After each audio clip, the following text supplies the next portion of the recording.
Hosea pasal 11 ayat 1-11. Kasih Tuhan mengalahkan kedegilan orang Israel. Ketika Israel masih muda, kukasihi dia, dan dari Mesir kupanggil anakku itu. Makin kupanggil mereka, makin pergi mereka itu dari hadapanku. Mereka mempersembahkan korban kepada para Baal dan membakar korban kepada patung-patung. Padahal akulah yang mengajar Efraim berjalan dan mengangkat mereka di tanganku. Tetapi mereka tidak mau insaf bahwa aku menyembuhkan mereka. Aku menarik mereka dengan tali kesetiaan, dengan ikatan kasih. Bagi mereka aku seperti orang yang mengangkatku dari tulang rahang mereka. Aku membungkuk kepada mereka untuk memberi mereka makan. Mereka harus kembali ke tanah Mesir, dan Asyur akan menjadi raja mereka, sebab mereka menolak untuk bertobat. Pedang akan mengamuk di kota-kota mereka, akan memusnahkan palang-palang pintu mereka, dan akan memakan mereka di benteng-benteng mereka. Umatku betah dalam membelakangi aku. Mereka memanggil kepada Baal dan berhenti meninggikan namaku. Masakan aku membiarkan engkau, hai Efraim, menyerahkan engkau, hai Israel? Masakan aku membiarkan engkau seperti Atma, membuat engkau seperti Seboim? Hatiku berbalik dalam diriku, belas kasihanku bangkit serentak. Aku tidak akan melaksanakan murkaku yang bernyala-nyala itu, tidak akan membinasakan Efraim kembali, sebab aku ini Allah dan bukan manusia, yang kudus di tengah-tengahmu, dan aku tidak datang untuk menghanguskan. Mereka akan mengikuti Tuhan. Ia akan mengaum seperti singa. Sungguh, ia akan mengaum, maka anak-anak akan datang dengan gemetar dari barat, seperti burung dengan gemetar datang dari Mesir, dan seperti merpati dari tanah Asyur. Lalu aku akan menempatkan mereka lagi di rumah-rumah mereka. Demikianlah firman Tuhan.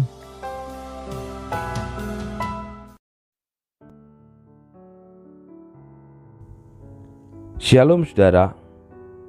Beberapa waktu lalu sebuah berita yang viral terkait dengan Alfian Prabowo, pemuda dari Salatiga yang menggugat kedua orang tuanya, Agus Sunaryo dan Dewi Firdaus.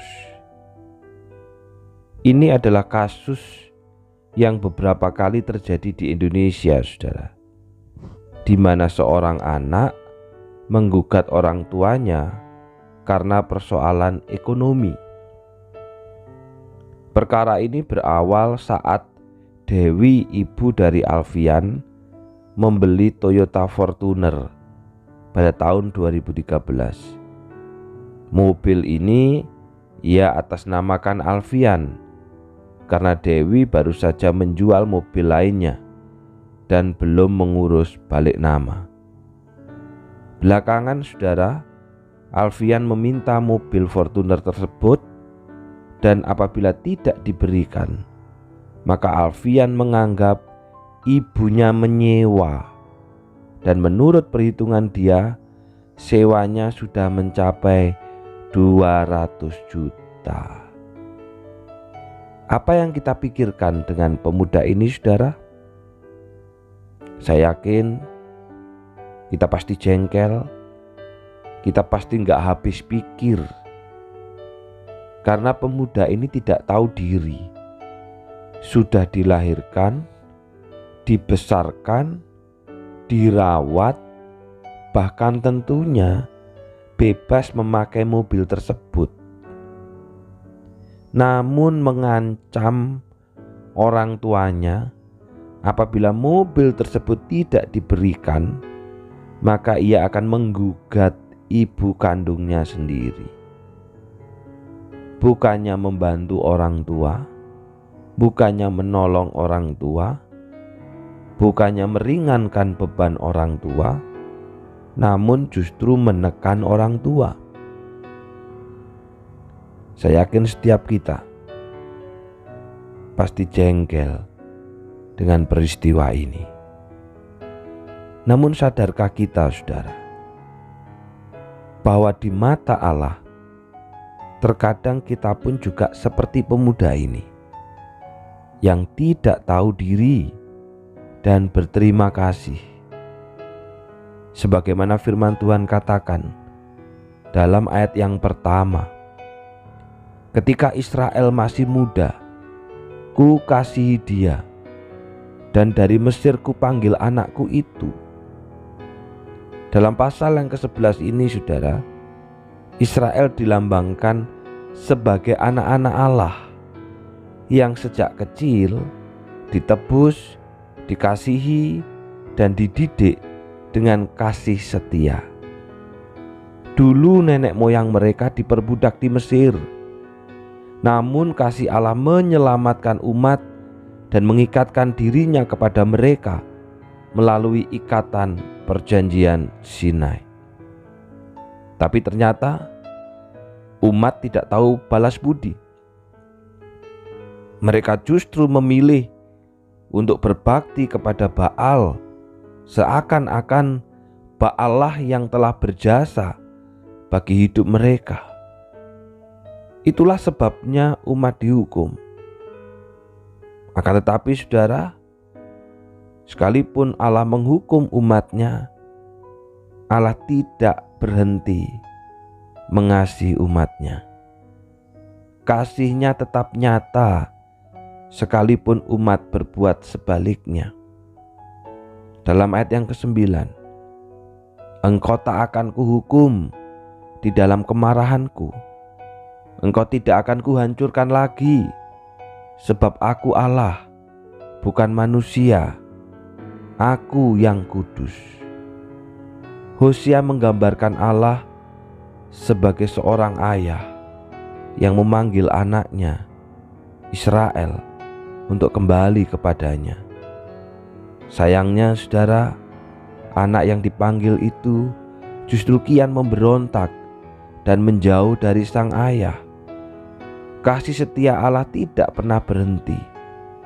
Di saat umatnya terus jatuh, Allah setia mengajar, mengangkat, dan memulihkan umatnya.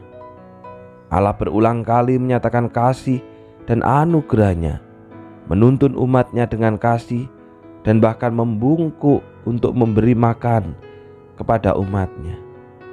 Dan apa respon umatnya?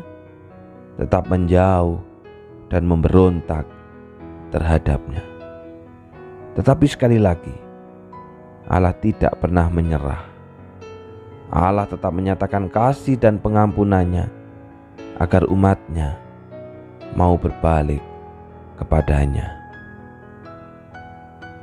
Saudara, tujuan Allah menghukum umat adalah supaya mereka bertobat, kapok akan dosa mereka, dan berbalik setia mengikuti Dia. Jika umat mau bertobat, maka kedudukan mereka akan dikembalikan dari pembuangan dan dipulihkan seperti keadaan semula. Saudaraku, kasih yang melampaui kuasa dosa inilah yang kemudian juga dinyatakan Allah melalui kematian Yesus Kristus. Bukan hanya melebihi kuasa dosa saja, kasih Allah bahkan melampaui kekuatan maut yang menguasai umatnya. Kasih Allah membawa kita menuju kemuliaan sorgawi. Keadilan Allah pasti menghakimi dosa. Karena itu saudara, ini harus membuat kita menjauhi dosa, membenci dosa, bahkan tidak suka berbuat dosa. Kasih Allah memang pasti mengampuni orang yang bertobat, dan ini mendorong kita ketika kita mulai meninggalkan Tuhan, ketika kita mulai tidak lagi mengandalkan Tuhan dalam hidup, ketika kita mulai menaruh pengharapan dan permohonan kepada yang bukan Allah, kita harus segera bertobat dan kembali kepadanya. Mari kita berdoa. Kami bersyukur Bapa, hari ini kami diingatkan kembali bahwa kasih Allah, cinta Allah, kepada umatnya itu begitu besar.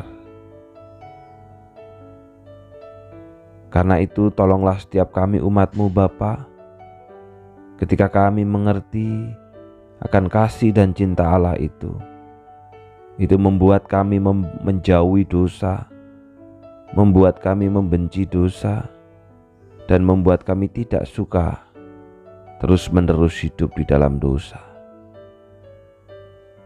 Tolonglah setiap kami Bapa, apabila kami mulai tidak setia kepada Engkau, mulai meninggalkan Tuhan, mulai menaruh pengharapan kepada yang bukan Allah, biarlah kami segera bertobat, kami segera berbalik kepadamu, supaya kami bisa dipulihkan.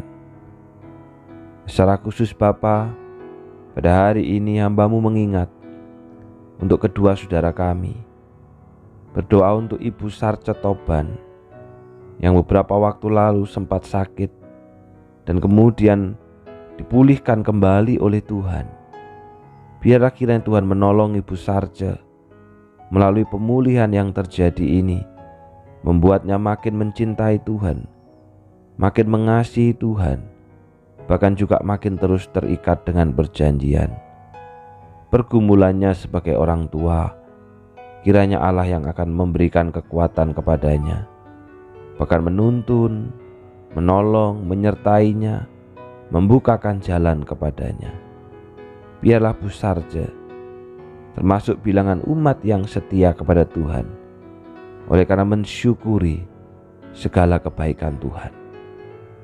Demikian juga berdoa Bapa untuk Vita Aribawani Saputri atau Puput yang ada di Amerika.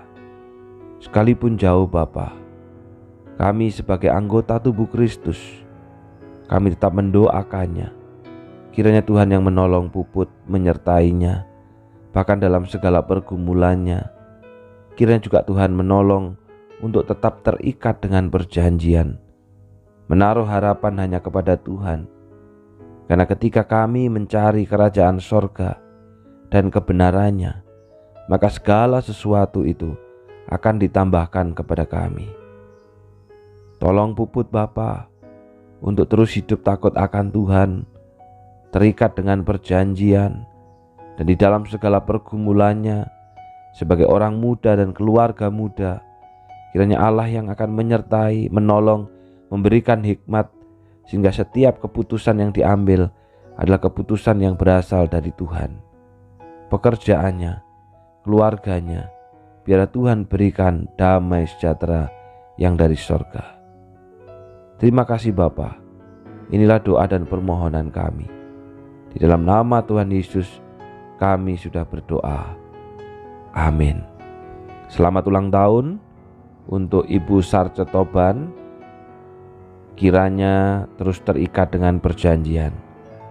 Selamat ulang tahun juga untuk Vita Aribawani Saputri atau Puput. Biarlah kasih karunia Tuhan dan damai sejahtera yang dari sorga menyertai baik itu pekerjaan maupun keluarganya. Tuhan memberkati.